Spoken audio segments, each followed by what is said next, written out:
Well, hello, everybody. Welcome back to Aquarius Rising Africa. I hope you're all having a wonderful week, beginning of the week. Looks like it's Tuesday, I think. And really good to be back again with beautiful Jessica Jones, our Cryptid Huntress, who we're going to be. I always feel like I growl Jessica. I don't want to say growl her, but basically get some information. She has amazing guests on um, every week on her show, The Cryptid Huntress. And we're going to be talking about Bigfoot and Dogman today and her escapades. Remote viewing. Yeah, no remote viewing today. We're just going to be talking about pretty much what she's been up to the last month, basically. So yeah, I don't really have huge announcements other than the membership show for Krita Mutwa will be on Thursday from now on, and that's the African Symbols of Goodwill. Because why? Jesse's back with Double Trouble from tomorrow. So that's something to look forward to as well. Looking forward to that. We're going to be talking about the inauguration of not the inauguration, the funeral of the Pope, right? And then we're going to be also again talking about Nelson Mandela and just kind of delving deeper into some more of the information on him that's being declassified now. Very, very interesting times indeed with all these disclosures, whistleblowers. Very grateful for what's happening right now. Anyway, so without any further ado, ta-da. Hello, beautiful Jessica. How are you? Oh, hey, Shanti. I'm great. It's good to see you. Yeah, it is good to see you. And we were just talking off air. Again, we come in kind of matching attire, don't we? Must be a girl day today with the pinks going on. I know this is unusual. I don't usually wear pink and red and stuff. So, yeah, and the fact that we're both wearing it, I seem to always match my guests on my show. And I think it's hilarious because, the guys will show. I have a lot of guys on my shows because, I interview a lot of people about Bigfoot and Dogman and stuff, and occasionally I have a lady on there, but it's even with all the guys, I'm always matching them every show, and we don't plan it. Just like absolutely. That's actually very symbolic, and I think there's something to be said about that, right? So it really just is a good thing. Yeah, it's that frequency. We have to get on the same frequency. Do you know what I mean? The same. Right. We're in the color pink today. Maroon. We're all girly. We're on the frequency. Exactly. Yeah. We're all girly. Yeah, we are. We're standing in the feminine today. Totally. And that's a very good thing. Oh yeah. Yeah. So how have you been, Anne? I mean, you've been doing lots of very interesting interviews. I catch some, others I don't catch.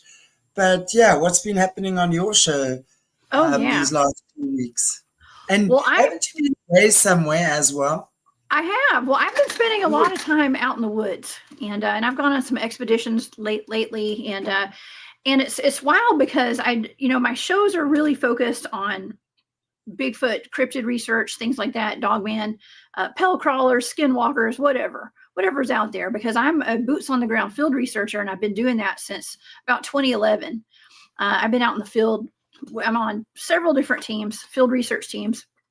And so that's the focus of my shows, but I'm also trained in remote viewing, and that's through my Bigfoot field research team, one of my teams.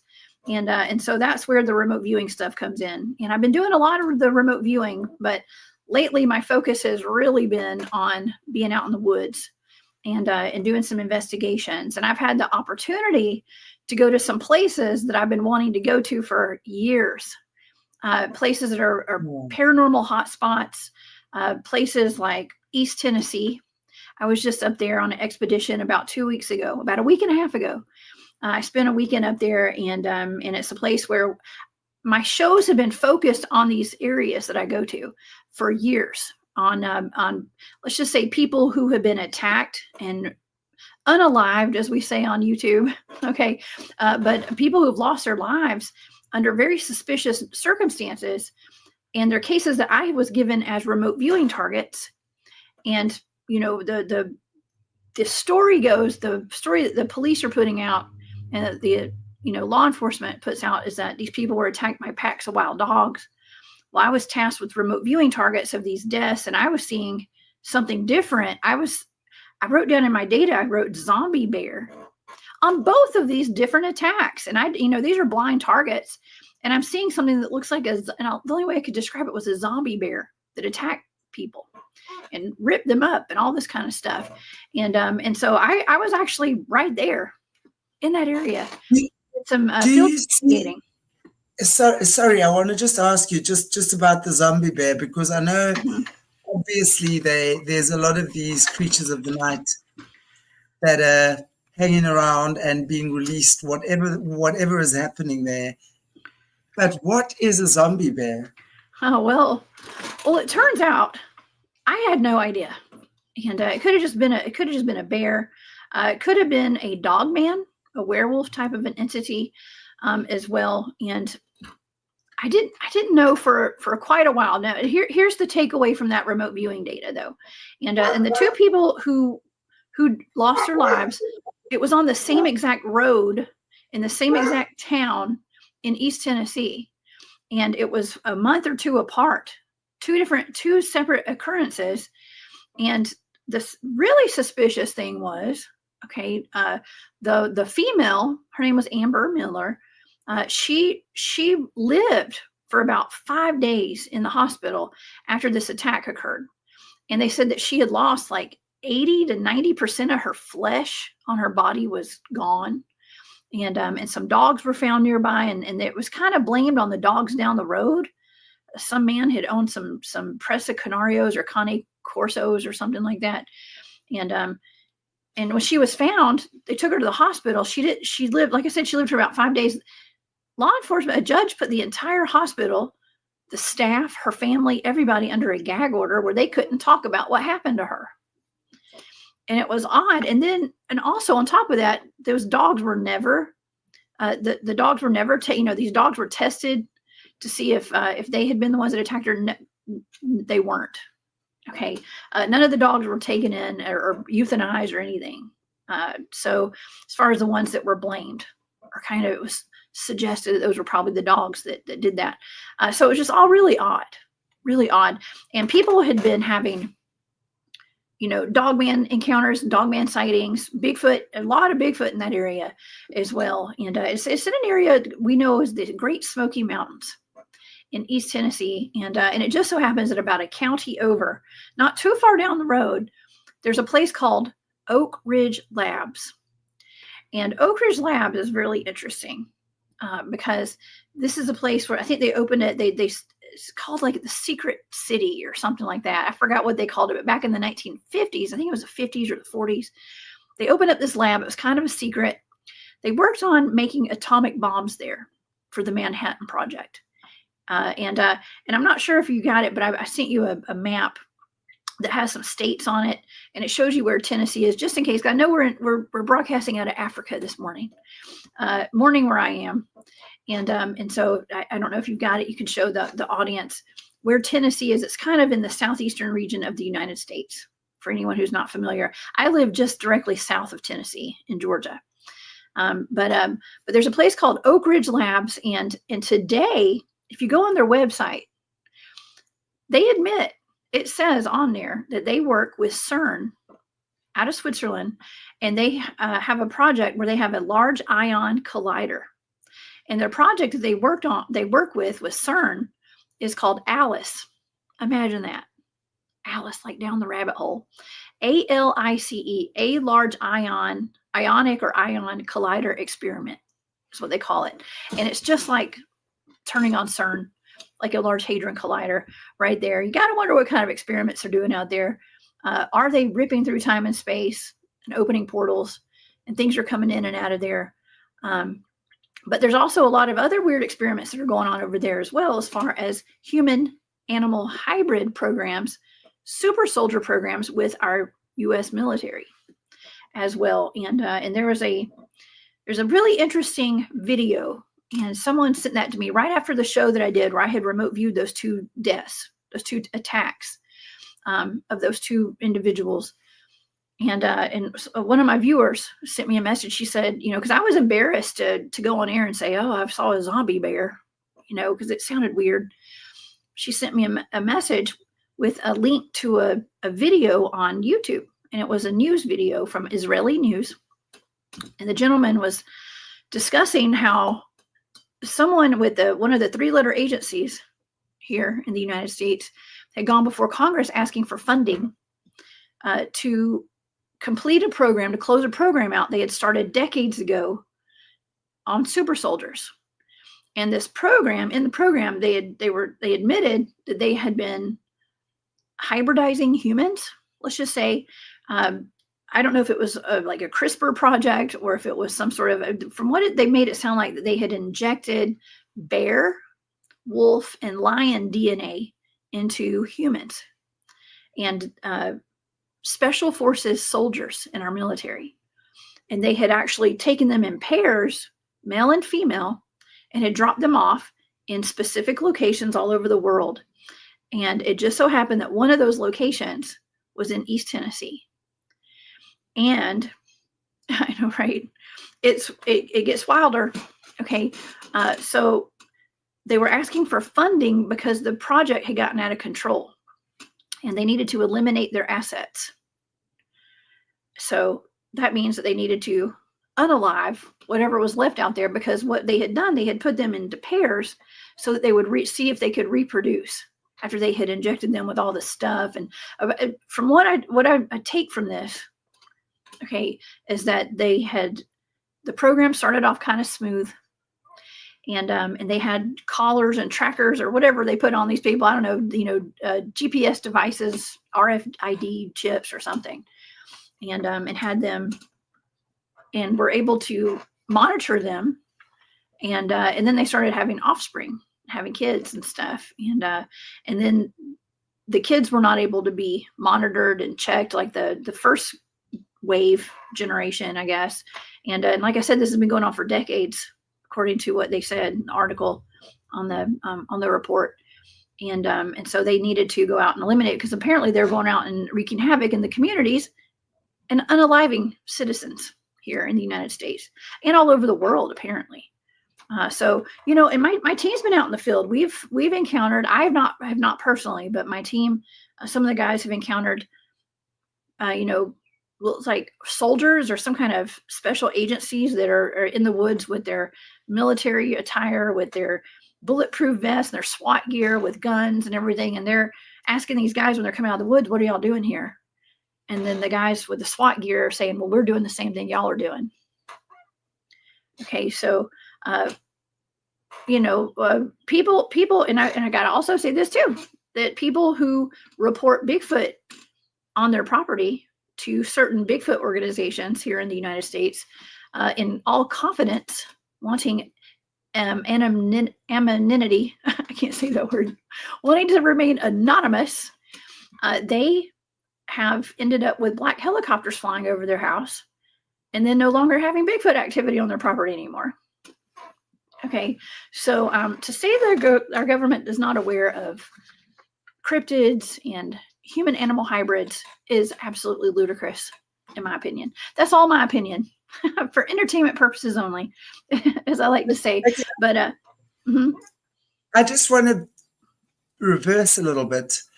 Just, you said they injected humans with bear, lion, and what was the other DNA?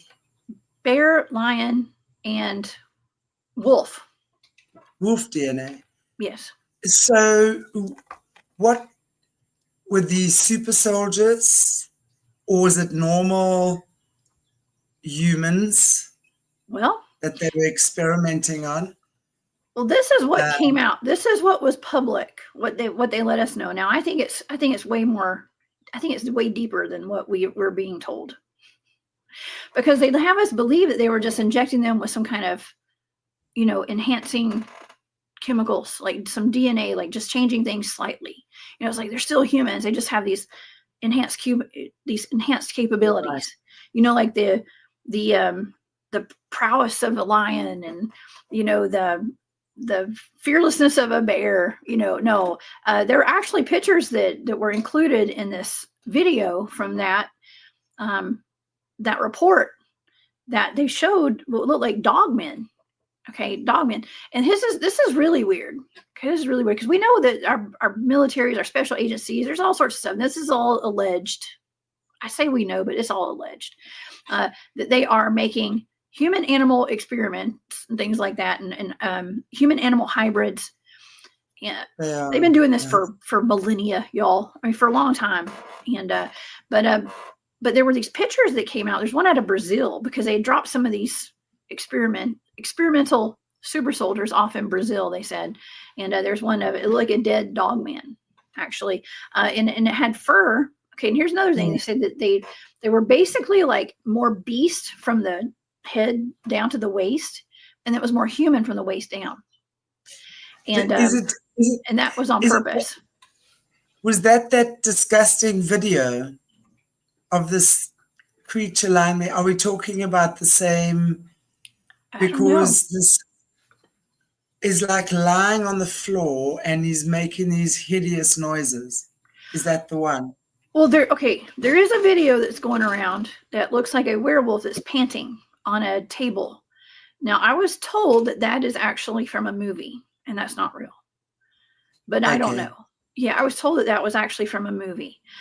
But there are, listen, that's the thing. They put there's a lot of videos that go around that are potentially, like movie sets and stuff, but there's also footage that's real as well. Yes. So that's all mixed in together, so we don't know what's what.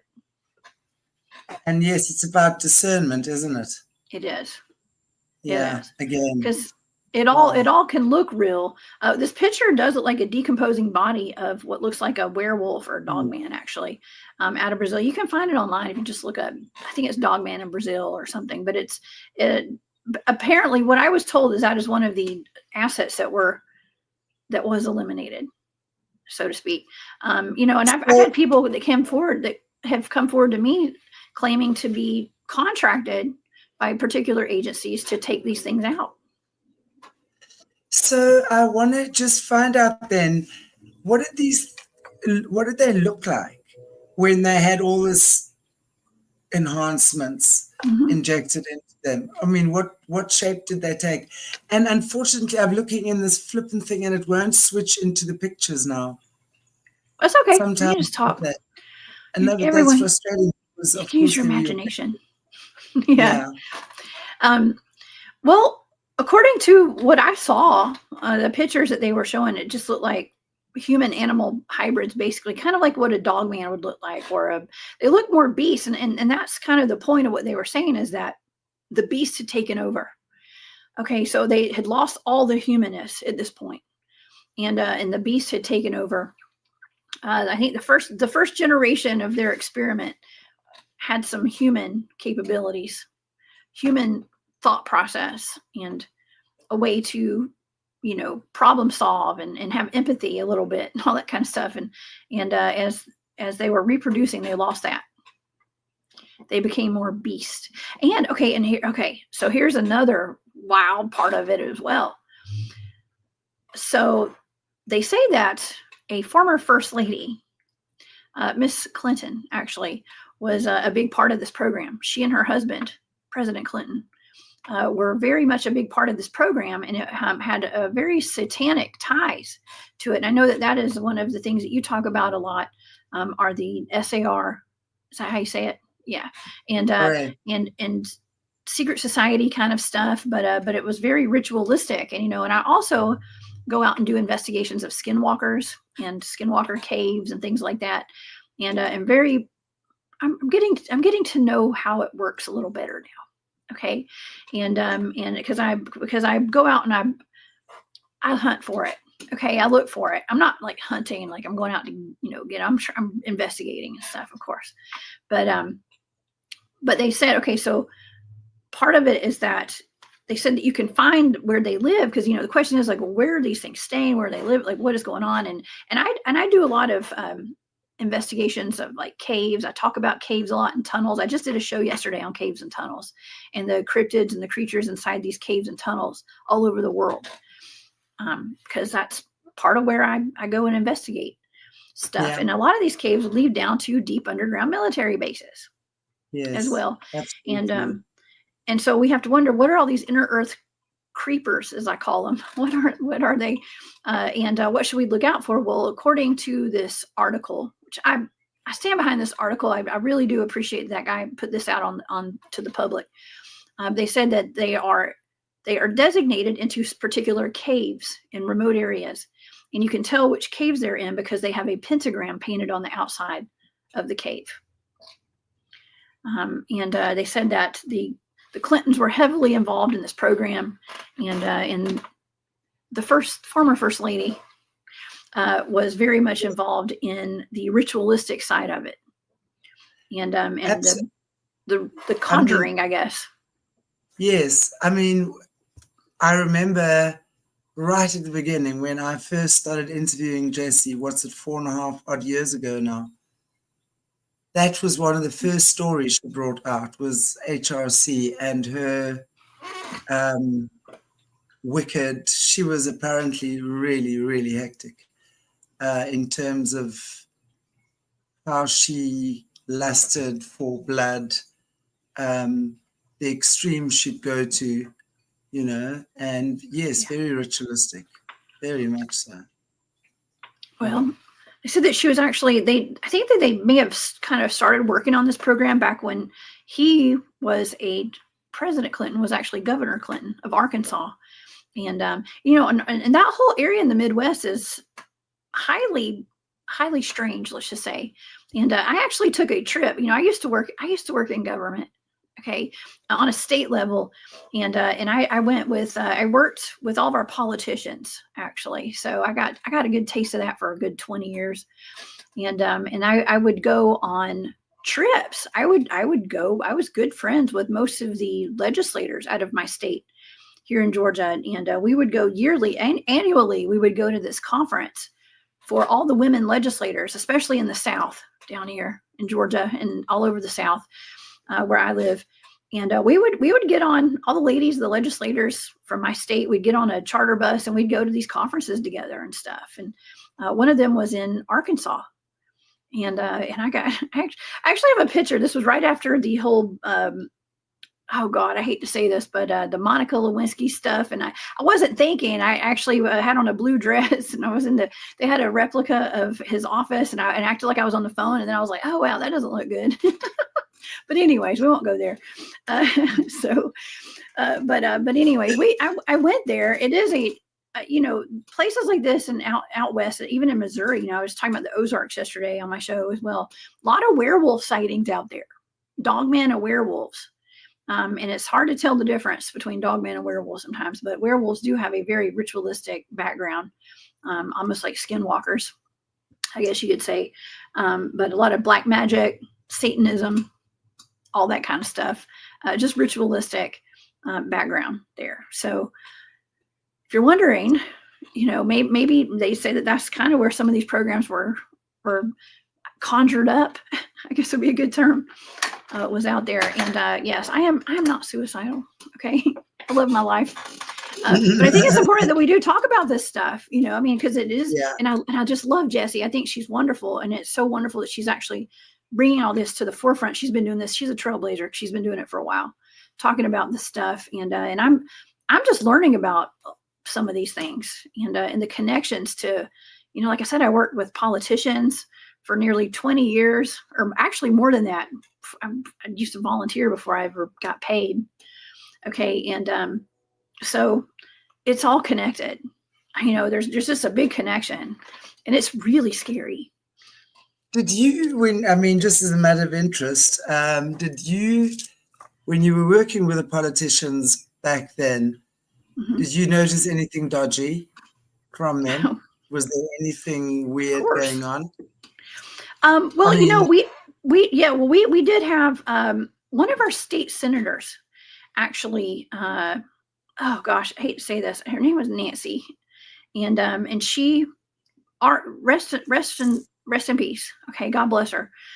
She went and exposed DHS and I think it's the Department of Children's Services for trafficking, and she was I don't know exactly what she was about to expose or what she had already exposed, but she ended up unalived in a double, her everybody believes that it was probably set up to where she was her husband, schmurdered her, as our friend Bryce says, and then unalived himself. And it just was very fishy. Nobody believes that story. That's what happened. But she ended up deceased along with her husband, actually. And I used to work with her, actually. And so, Wow. And that was actually a big part of what I did too. We were towards the end of my, I want to say like tenure, like the end of when I actually kind of quit working there soon after I had my son, which was about 10, 11 years ago. So, but I was working with groups like Street Grace and all these organizations. I helped to, I walked the halls of the Capitol. We talked about, I worked for women's issues, women and children. And so I was very deep into learning and working against and for advocating for the victims of trafficking if you know what I mean. All over Atlanta is a huge trafficking hub. This second in sex trafficking to Las Vegas, I believe, or something like that. I'm not sure if the numbers are still the same, but it's probably worse now. But back then we were on it back then, back in the early 2000s, late 1990s. It was a big issue back then. So yes, I'm very aware of it. I mean, it's like, even back then, what was the consensus around the trafficking, that more child trafficking? So what was the talk around why these kids were being trafficked? Was it kind of a known fact back then even that these guys were somehow involved, or the types of atrocities they were getting up to? Yeah, it's kind of the same today, I think, as it was back then. I mean, I was shocked because I didn't know the extent of it. I knew that it was a thing. Okay, today the thing I stand on, like my soapbox, would be like the missing people and where are these missing people going, and the children, of course, as well. The children make up a big chunk of that. But I was, when I was in college. Okay, I was one of those people that I got my minor degree in women's studies. Okay. And it was a long time ago. Okay. And that was my minor in college. And because I knew that I was actually working for my agency back when I was in college. And so I knew that that's what I wanted to do. I wanted to advocate for women and children. And so I knew through school, basically through school, and working with a lot of people that knew of these things, I knew that Atlanta, first of all, let's just say sex trafficking, right? But they had more strip clubs than anywhere in the world, as far as I knew. Okay. I mean, a lot and things like that. So the industry was huge there. But then they had the trafficking. I slowly kind of got my feet wet in that, and then when I realized how bad it was overwhelming, and we did the best that we could to bring it to the light at that time. Right. And we had a lot of women that would come in and tell us about their children, their daughters, or themselves that had been trafficked, and the drugs and all this kind of stuff were involved, and I mean and genital mutilation and things like that. That was a real big issue back then when I was there as well, with people in our communities and stuff. So yeah, it's just a dirty little secret is what I felt like it was back then. And thank goodness it's more exposed now, but I don't know. It's still, it's too much. It's too much for, it was a lot for me to handle, just knowing about it and stuff, and trying to work to stop it. I find it so interesting, again, when we're talking about portals, ley lines, energy centers in the earth, stuff like that. And the South is the South is known for being haunted. I mean, my son was at university in Georgia for 4 years, and he was Really? telling me, yeah, he was telling me when he was there, he says to me, Mom, you've never, and he's a seer, okay? And he says, you've never seen more hauntings and Yeah. haunted places than what you do there. But I wonder if that has to do with the history of slavery that is still there, and that the energy there hasn't been healed yet. Mm-hmm. And that's why. Do you know what I'm saying? It's like Mm-hmm. there has to be a reason. And the more atrocities that occur beneath the surfaces, the more human atrocities occur as well. Mm-hmm. It just brings that vibration down completely in the entire area. Mm-hmm. And then obviously more and more people are affected by that as well. Absolutely. And that actually ties into my cryptid field research as well, because we are ending up out in the field, and taking reports about Bigfoot encounters and Dogman encounters, even werewolf attacks. We just had some werewolf attacks that's happened up in North Georgia recently. I'm talking about recently. And one where a child was involved in an entire family. A child was attacked and the whole family watched. And so we're having all these things go down. But yes, the land, we don't really know the entire true history of everything that has occurred on our land here. I think that our history has been completely covered up when it comes down to the old history of this land. I don't think that we're told everything, but yeah, there has been, slavery unfortunately has been a part of the history of the South. But we've had a lot of wars, Native American land disputes. The Civil War occurred right here where I live, all over the state, and those battlefields are some of the places where we have a lot of cryptid activity. And anytime I've been tasked with remote viewing targets of these areas where there are werewolf reports and things like that, I have repeatedly gotten some data that said the land requires blood. The land requires blood. That's exactly it. So it's almost like the land needs to be healed. The energy in the land needs to be healed first. And then the activity will cease. Because I'll tell you, where I sit right now, thank you so much, Colin Ergang. Wow, appreciate Maureen. you, Maureen. Thank you. Whereas I sit, I'm on a ley line. And if I look about 20 meters ahead of me, there are 2 portals there. And you see them. And when I moved in here, there was so much negative activity. I'll tell you something.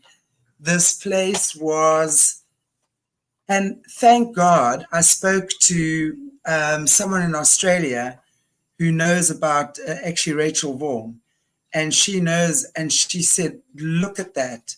And she pointed it out, and when you see it, you can't unsee it. And she actually explained how that worked. And from then, what I literally do is I'll play my sound bowls. My doves, I feed them right there. And that's just been something I do. And I do believe the pecking of the doves eating there every day and the happiness they feel has brought some kind of peace. Because, doves would symbolize peace as well. And lots of just conscious work. Yeah. And I'm telling you, that whole entire thing has changed. I mean, 2 people came on the same day and they said, wow, I feel so safe here. I said, wonderful. Mm-hmm. That's what we want to achieve. So, it's really about changing. And, when you look at African culture as well, they really talk about that. They understand, obviously, the land wants blood. The land is a consciousness on her own. Yep. So we have to heal her because we have done a lot of pain, create a lot of pain on this earth. And how do we expect humans and inhabitants of the earth to live happy lives when all we've done is create pain, and earth in herself carries a consciousness? Mm-hmm. So we have to look at that, you know, how we're treating the land and what we can do. It's not just animals and children and nature, but it's how we're treating the land as well, and being aware of that. And it's amazing, that actually. And it's, you know, what you're saying about the cryptids there, where there's all of that nasty. And it's the same here. It's the same here. You know, there's still places you go where there were those horrific battles. You know, also in South Africa, at the same time that colonization was happening, there was the Boers, my Dutch family, and the English, the British family, were at war with each other, like here. And that's the English and Afrikaans, and mostly we often at loggerheads with each other. The English consciousness and the Afrikaans consciousness is generally pretty different, right? So there's a lot of animosity, and you'll go to certain places where these battles took place. It feels disgusting. Mm-hmm. It's like, ooh. So yeah, the Boer Wars, the Anglo-Boer War, where it was crazy because the Boers actually the British had concentration camps back then, keeping the Boers, the Hollanders, the Dutch. They had concentration camps for the Dutch. So it was never only about color. This never, color to me is always just a whole lot of hogwash anyway. You know, we're looking at these things. Every nation has been fighting. There's blood on everyone's land. And, we've just got to understand that we've got to stop doing that and change it. Well, Shanti, I'm like you. I like to travel, right? I don't travel as much as you do. Okay. But I do like to travel, and I get out and I do a lot of this. I'm out in the woods a lot. And I feel like it's important for me personally. I feel like I'm called to places for a purpose, and it's to go there. And I feel like sometimes we got to go to just to be there, to hold a frequency in places that are very dark and have very bad history. Sometimes, sometimes we're just called to go there because they need that frequency that we can hold to go and maybe do some healing on that land. And I actually I made a good friend. I've made some really good friends over the years. But I had a friend of mine, my friend Tracy. She came down from, I think she lives up in DC or somewhere, but she came down. She was actually plotting out ley lines and stuff. And and she had contacted me a while back to, kind of ask, and I don't give the locations of where I do my research out. We're very private about it, but she and I got to know each other, and I met her. She was traveling from what we call the Indian burial mounds, these earthen mounds all over the country, but really just kind of over the South. We have several of them in Georgia where I live. And she came down and we met some other friends and went to the Etowah Indian mounds together.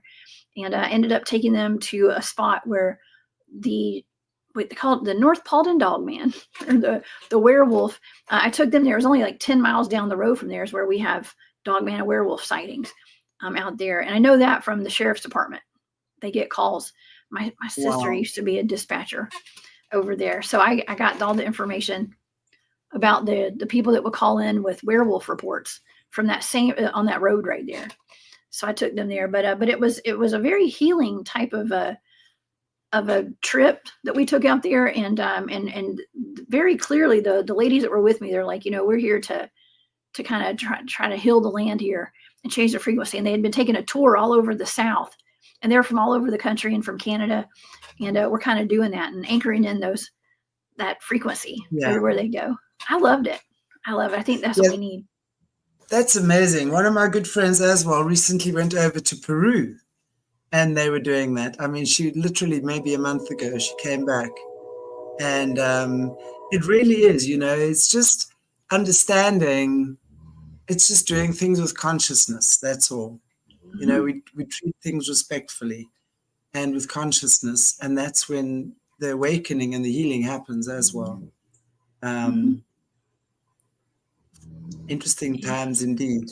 I don't know how many more times I'm still going to say that in my life. I know, right? Yeah, exactly. Wow. That's just so interesting, just the whole, because, I've had conversations with you as well about what I see, and exactly what you were saying now about this different DNAs that they put together. That's what I saw. But I also saw that they actually make these creatures fight each other. So they get them aggressive, and then they will take that adrenalized blood or whatever it is they use, and then they work with that, or they do stuff with that. I don't know. I'm not a scientist. I have no idea how that works, but it's something to do with that. So and for me, it was clear the objective is to breed a very violent species of, I don't know what you can't even call them. Assassins. Yes, because they're not animals, they're not humans. They're a culmination of everything that is debauched and put together in one petri dish and see how depraved it can be when it comes out and how you can violate it and turn it into a killing machine. And it's my belief, this is my opinion only, that, all of our national parks here in the United States, we have a terrible issue with people going missing out of our national parks. Now, of course, it could be natural. People can fall down, get hurt, fall down into a canyon. I don't know, trip and have a cougar eat you. I mean, bears, whatever. However, a lot of the places where the highest number of clusters of missing persons reports are places where we also have a concentrated number of Bigfoot sightings and Dogman reports as well. And so it is my opinion that through the research that I've done and the interviews that I've taken, and just from doing remote viewing targets, as well as some of these attacks on people, alleged attacks. I think that places like the Land Between the Lakes, for instance, it's in a park in Kentucky, here in the United States, kind of in the South, right above Tennessee, where I was last weekend. There was a family that was allegedly unalived by something. They were torn to shreds. And people, there were some eyewitnesses that eventually did come forward, like a deathbed confession of one of the fishing game guys there at this park, said that he had witnessed a couple get mauled to death by a dogman while he was on his deathbed. They filmed him confessing about that, and people have come forward. Now, I believe through all, like I said, like these remote viewing targets I've done, I believe that these are places they're owned by our federal government, and sometimes from the remote viewing data, it appears as though sometimes these things like these dogmen or werewolves, whatever they are let out to feed. Okay, and to do almost like an experiment to see what they're going to do. And they do take hunters, children, unsuspecting people at some of these parks. And I don't think that is the majority of why these people are going missing out of the parks, but I think that it could be a nice percentage. Why not? It's a perfect breeding ground, and nobody talks about it. Exactly. But let's go back to the werewolf.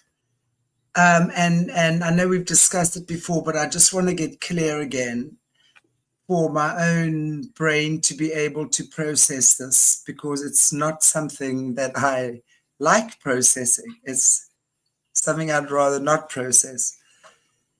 Half man, half wolf, dog, whatever DNA, right?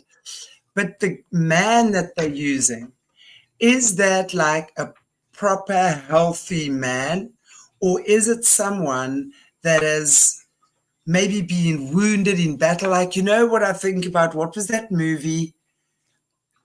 Yeah, is like it a Frankenstein? Yeah. No, like I think the first movie I remember seeing many years ago was this cop gets killed, but then they use half his body and some robotic Mm-hmm. points or Like a parts. cyborg. Yes, that's the first time I ever saw that. Mm-hmm.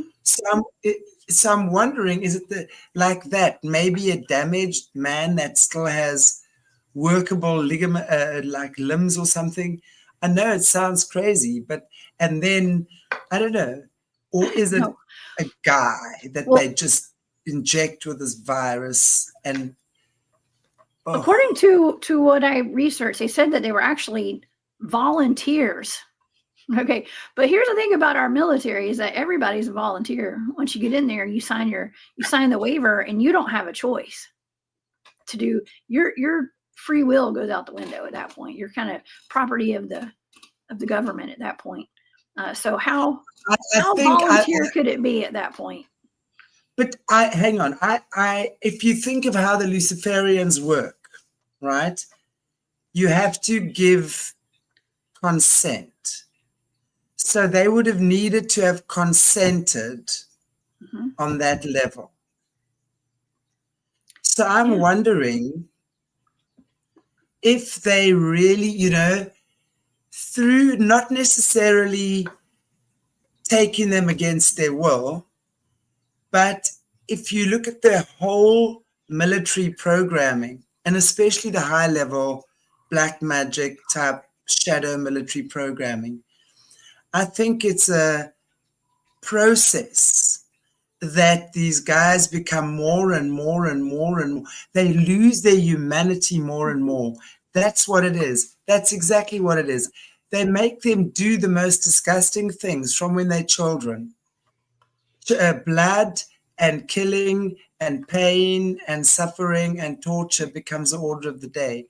And that takes away the empathy of the human. So that's why they do so much of that. And then, of course, as they now maybe become soldiers and they're successful and they're pumped with more drugs and what have you, right? They want more and more blood. So they would want that. Like, yes, I want to be that much worse. Don't you think that's what it could be? Absolutely. Well, you also have to factor in the massive MK Ultra mind control that goes on with all of this as well. And I was told that the Dogmen, the cryptids, whatever they're utilizing, whatever these beasts are, they are under MK Ultra mind control as well as having chips inside of them that can control their behavior. Of course. We were smoking. One of the smoking or spoking. No, Jessie Zaberto doesn't smoke. But one of the things we spoke about a while ago with her was the ape armies, the gorilla armies, and talking about how they mind control those things. There's like apparently huge gorilla armies that are being trained, and they pretty au fait with weaponry and definitely being MK Ultra. So from what I'm hearing, that is, I'm wondering, maybe we should do a show sometime on these gorilla armies. Have you ever done anything on that? No, I have not yet. I'll totally do that though. I'm going to maybe have a look for next time. I'm going to see if I can find information on that. Okay. And then we can see if we can find something and put it together on these gorilla armies. Like literally, cool. You think about when they talk about guerrilla warfare, right? They're talking about really African type warfare, really, the guerrillas, the rebels, whatever. But one wonders how much of that is true. I mean, again, are they using cover language or whatever it is they use? Gosh, it's ridiculous, really. But it's interesting to see what's coming up. What's what in the pot. But there's so much right now as well, and I think we must also not confuse ourselves, because every day there's something new. Every day someone is coming up with this and that and the next thing and our poor brains, right? I know. Yeah, I mean, Well, it's I crazy. need that I need that stimulation. I need to. I love exploring new topics, and I want to know what's going on, and being out in the woods and stuff. I have to worry. I have to. I don't worry. I have to be aware of all the different threats that are out there, all the potential Right. threats, and so we need to be able to know how to, neutralize those if needed, if you know what I mean. So, Yeah, uh, no, yeah. absolutely. Oh yeah. Absolutely. Yeah, we were in the thick of it this past weekend or last weekend. We were in the thick of it. We were right there in East Tennessee, in the heart of where, close to where Amber and Tony were both mauled to death out there. Also not too far from Oak Ridge Labs, and also not too far from where there's a missing persons clusters right there. And there was a little boy back in the 1960s who disappeared from that area, and it was a worldwide news story. And his name was Dennis Martin.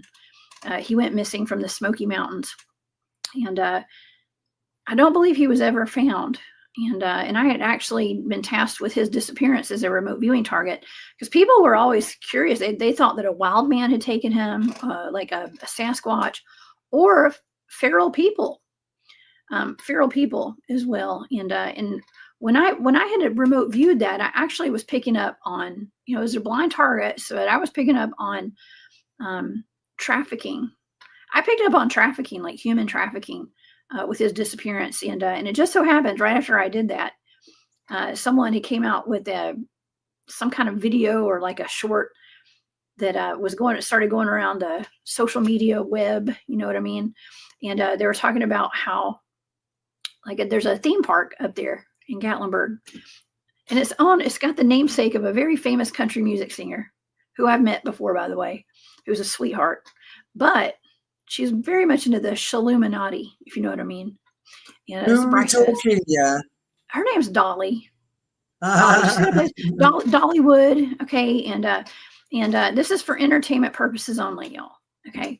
But this video was saying that that's actually a major trafficking hub, and to watch your children very closely when you go to places like that. And of course, we should always watch our children, okay, closely. But they were talking about how it kind of ranks up there with like Disney World, Disneyland, and stuff. So, Wow. as far as child endangerment, let's just say, goes, because there's vast cave systems, vast tunneling systems, vast deep underground military bases. There's all sorts of weird stuff going on up there, in addition to the cryptids. And honestly, Shanti, I think the cryptids get a bad rap. I think sometimes it's humans that are kidnapping people and taking children and blaming it on Bigfoot. I mean, This what is better also way what I'm to get saying. away with it? When you were saying earlier, and I actually wanted to comment on that, so I'm glad you made that point, because when you were saying earlier about the amount of people that disappear in certain areas, your parks and things, and there's a lot of Bigfoot sighting or werewolf sighting or whatever it might be. My first thought with that was they're using that as a cover. Mm-hmm. It's like they're taking these humans and they're experimenting on them, or they choosing to use them against their will to turn them into these dogmen and werewolves that they're doing. It's like suddenly you go in human, you come out like a werewolf. Like, hello, where did the human go? Now there's lots more werewolves. Yes. That's what I'm thinking, seriously. If we circle back to the whole the Clintons potentially being involved, with the ritualistic side of some of these experiments, and the super soldier, let's just call it a super soldier experiment, human animal hybrid experiment. There's a high magic, I guess you could call it, is involved. Magic, ritualistic, magic was involved, and that's what they were insinuating, and saying that's. I was actually warned to not go near cave entrances. I'm not a huge fan of caves, anyways. I don't like investigating caves. You don't know what's in there. It's scary. Yeah. Okay, and I don't get scared easily, but I just don't like. It's unnerving going into a cave. I'm not a spelunker. I'm not a cave diver. I never will be. I don't like being in tight crevices. Like, who does that? I don't understand. You got to be a special kind of human to like that. Okay. I agree. Like, Yeah. No, give me I get space. claustrophobic. Yeah, I'm I don't exactly the squeeze same. into tight spaces. Well, I don't. I just would never do that. But to have like the pentagrams painted outside of these caves, and so if I was warned to always keep an eye out, be careful, really pay attention to any kind of cave opening, and look for signs before you ever walk in one, because it could be, you don't know what it's housing. So yeah, and it's not just animals. I'm talking about like, satanic stuff going on in there. And my friend Barry had given me a remote viewing target of some kind of the crone of the Catskills or something, some kind of object, right? And it was like a cursed object, and I was remote viewing this thing. I didn't know what I was remote viewing as a blind target. And it turned out to be this little wooden statue with like nails in its eyeballs and stuff, and like a noose around its neck. I was like, why did you give me that for a target? What the heck? And but it turned out it was some like little voodoo doll or something. I don't know what it was, but it was inside of it was in a mountain, it was in a cave. And it was like, obviously rituals had been done there. Some guys found it. Some guys that were hiking found it, and one of them threw it in his backpack, took it home with him. And his house immediately became haunted, and the thing ended up in a museum, and the museum ended up getting haunted really bad. They didn't want it, so they ended up taking it back to where they found it eventually. But these things happen in caves in the mountains, so beware. Just beware. Don't touch weird stuff. That's also a very good reminder not to take stuff like that. Yeah. It's it also just reminds me of Lynn Monet. She's been a guest on Aquarius Rising quite often. Speaks about when she moved into this house, and she can see. She's a seer as well, so she sees into other realms. And this rock, a normal rock that was in her garden, and took it, moved it, just put it somewhere or whatever. And this house became haunted like you cannot believe, until she figured out, long story short, until she figured out that this little creature, all he wanted was his rock back there. Oh, God. So all she had to do was take the rock back and leave it in that spot. And then everything stopped. Oh, God. I'm always bringing home rocks. Dang it. Yeah. And I love my quartz, man.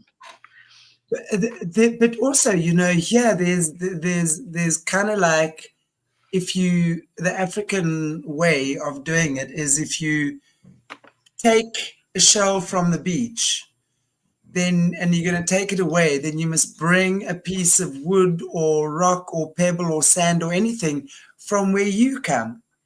So you take that, you drop it there, and you exchange.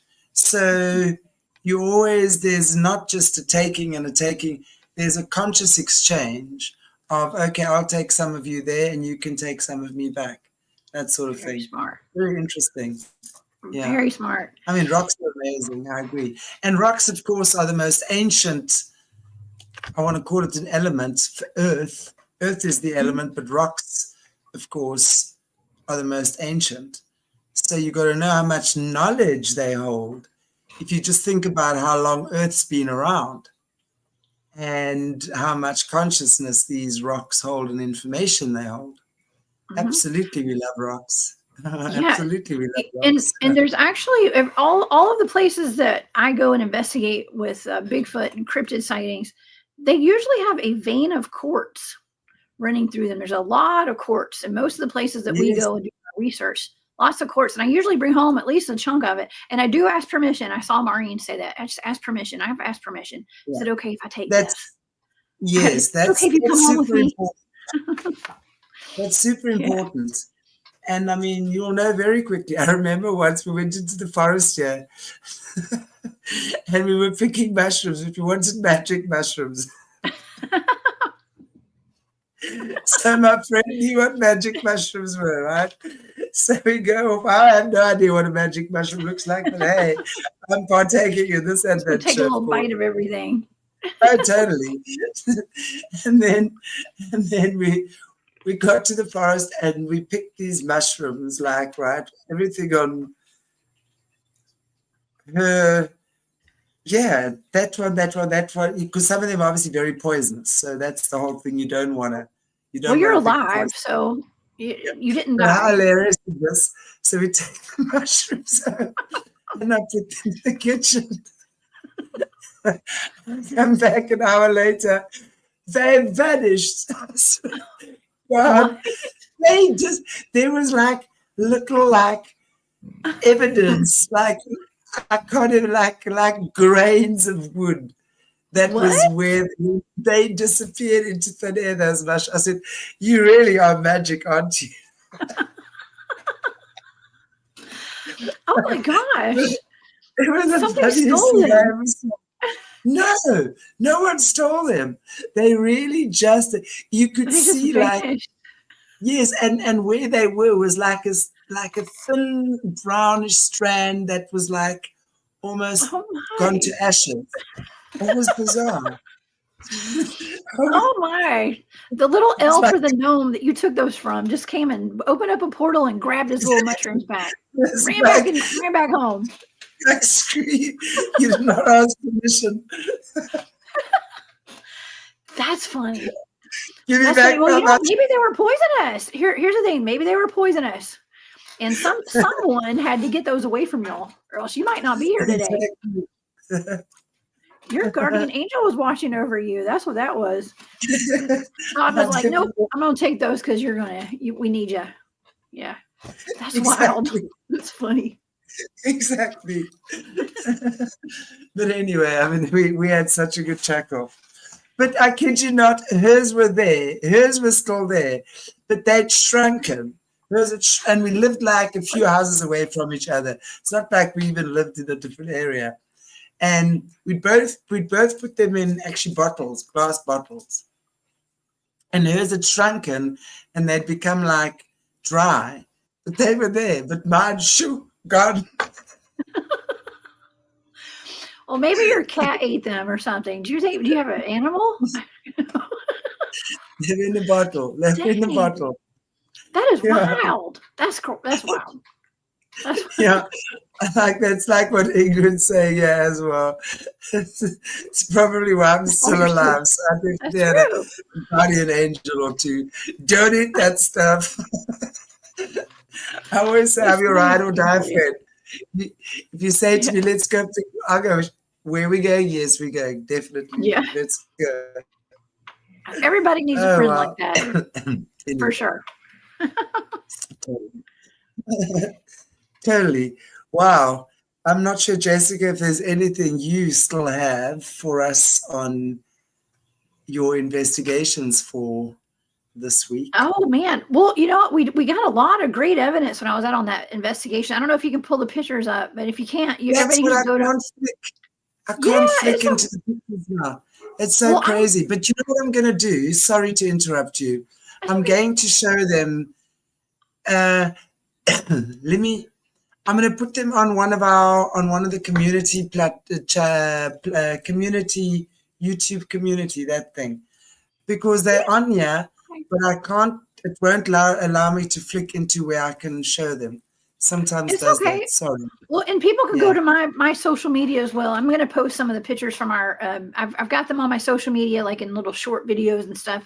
It's just some pictures of some footprints with our measuring tape out beside them, and I can just explain to the audience what we had. We had a lot of good evidence out there. While we were there, we got surrounded by cryptids. We're talking about. I camped out at a cemetery, actually, a very old cemetery in the Appalachian Mountains. There was. We were right there at the cemetery. I didn't camp out inside the cemetery, but I was right beside it. And that was a first. And we had to hike down into a little, what we call a holler. We call them hollers down here in the South, but down in a valley in these mountains. It was very dense. And this is an area where our friend Harley, who was with me, he kind of hosted us out there. He's a Bigfoot field researcher with some wonderful evidence. He's got pictures. He has actual pictures of dogmen and lots of Bigfoot evidence as well from this area where we were, by the way. And so he took us out there, and right off the bat, there were whoops and whistles and weird owls that weren't really owls, that were like hooting at us in the middle of the night. And we go down there. There were these gigantic tree structures where there were trees that were broken off and placed on top of other trees, horizontally and stuff, like a lot of just typical Bigfoot behavior out there. We found some pretty amazing footprints out there. We got a 21 plus inch footprint, a track is what we call them. There's just one footprint out there. And we had, some other smaller size footprints. We even found a Dogman track out there as well. A gigantic canine footprint as well. So all in the same area. And it was a lot of fun. We called it Operation Smoke because we were in the Smoky Mountains. And it was just amazing. We had a big old team of people. I think there were like 12 of us or 13 of us maybe. And it was a lot of fun. We had paranormal activity and cryptid activity as well. Two of the people that came was a husband and wife team, and they met us up there, and they had a small child's handprint on the side of their truck on Saturday morning. And we all felt like we were being watched the entire time. Even, I ended up not sleeping in a tent or my hammock. I actually got in the back of my truck and I locked the doors. Okay. And I made a pallet in the back of my truck. Whose handprint was on? We don't know. Whose handprint? A child's hand, just one handprint. One handprint. Yeah, it was one handprint. It was tiny. And we got the guy with the tiniest hands to come over there to make sure it wasn't him. We compared his hands. and we were just kind of joking around about that. But yeah, it was definitely the size of a child's handprint on their car door. And the thing is it rained really hard Friday night when we were out there. And so some of the guys did end up sleeping in their vehicles because of that, because it was raining. And also the couple whose truck that was, who had the handprint on it, they ended up getting in their truck in the middle of the night because of the rain. And plus it was a very eerie feeling out there. We were just we were being watched. We actually had something that came up into the camp Saturday night. We actually have that on video. There was so much weird stuff that went down when we were out there, but they said that while they were in their truck is when that handprint showed up. And they both said that they were feeling as though something was looking in their truck at them all night as well. And just like in my truck, I tried to fall asleep as soon as I could. I was one of the last ones to go to bed on Friday night to go to sleep. I stayed up really late, but yeah. So are we thinking black-eyed kids? Are we thinking feral children? Are we thinking little probably. people? We were thinking more of spirits because it was right there at that cemetery. We were thinking maybe it was some sort of a spirit. But yeah, it's just another one of those areas of super high strangeness, and also cryptids are very much magnetized to cemeteries, especially older cemeteries like that. This is a really old cemetery, and some say that the land around cemeteries a lot of times will be blessed or cursed. One of my Native American friends has told me that the reason there's so many Dogman sightings around cemeteries is because they are summoned there to protect the land at all cost, because it's sacred. And I think this is no different. I think that's maybe partially why the Bigfoots are there. I mean, we all weekend, even as we were hiking, we were surrounded by Bigfoots, and some of these Bigfoots were pacing the groups that were out there. And it wasn't like huge groups of people, but our teams that were out there were getting flanked and paced as they would hike. Something would be right beside them and behind them and in front of us, all over the place. They were even, some of the guys on Saturday night were even watching as we put out what we called cam lights or glow sticks. And some of the glow sticks would start dancing and stuff, like something was picking up the glow sticks and going like this with them. And then they'd run over there and there'd be nobody there. So lots of cool stuff. I'm just out there having fun too, but we are out there doing a serious investigation. That is definitely fun, but until you see a little handprint appear on the side of the truck, Oh, that's the least of our worries. Look, okay, good. That's great, kid. Put your handprint in there. Look in the windows. That's fine. Just don't eat me, dog man. Okay. Yeah. That's my thing. I'm out there telepathically telling them, just don't eat me. Okay. Don't eat me. I won't eat you if you don't eat me. Was it not a little Dogman paw? Could have been. No, it looked like a human handprint. But I mean, Dogman, they say that Dogmen actually have what look like just like raccoon hands. That's how they describe them, as looking like raccoon hands. Okay, but now that's even more interesting, because when you look at the raccoons, I mean, those hands, those claws can dig through anything, right? So do you not think that there would be raccoon DNA in there as well? Because if you think about that, a dog can dig. A dog can dig. Yes, it can dig, but a raccoon can dig a lot bigger. Yeah, I have a really cool video. Colleen Norris is her name. She's an investigator out of Ohio, here in the northern United States, and she has this really cool video that's very well known in the dogman community of the Ohio grave digging dogman.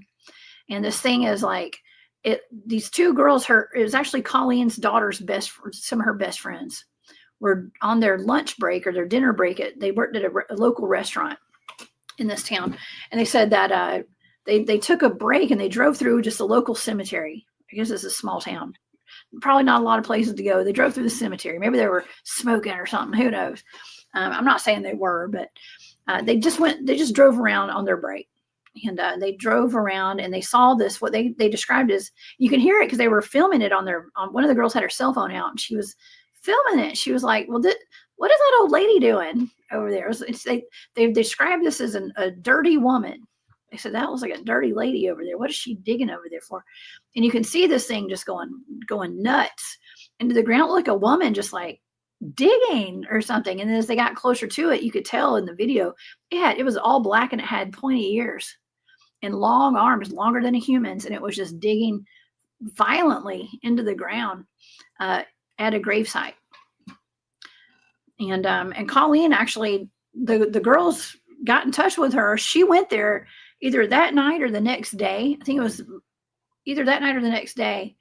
And sure enough, there was a deep hole. She measured it. She got video of it. She got pictures of it. It was right by a mausoleum, and it turned out to be the grave site of where they put urns, like cremains. And it was her friend that was buried right beside it, a man she knows. And then that space where the dogman, and we're going to call it a dogman, it was digging, was actually his wife's space, but she was still alive. So it was an empty spot in that graveyard. And so she even went to the staff there at the cemetery on Monday, because this happened on a weekend. She went on a Monday. She got there, and this grave, you got to remember, this happened on a Friday night, I think. And so it was closed all weekend, and the dirt was on the ground, and it was spread out all over the place. And there was that hole that she was able to measure the hole and everything and get the dimensions of, like, figure out how long the arms would have had to been.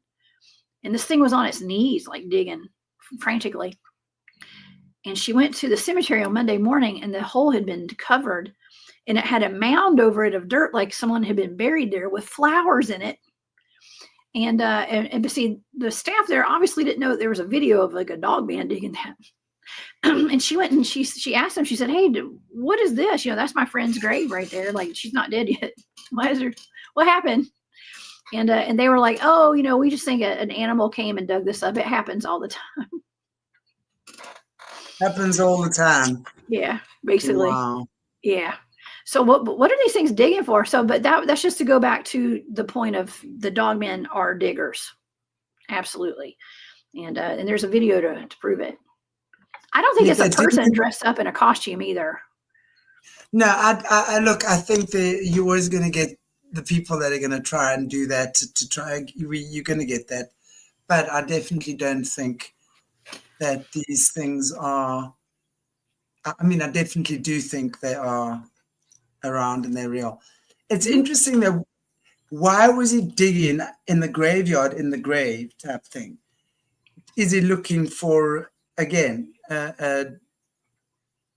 what do you call the dead body in the corpse? a grave, a corpse, or a there was not a body there. It was Cadaver, only a cadaver, cremains.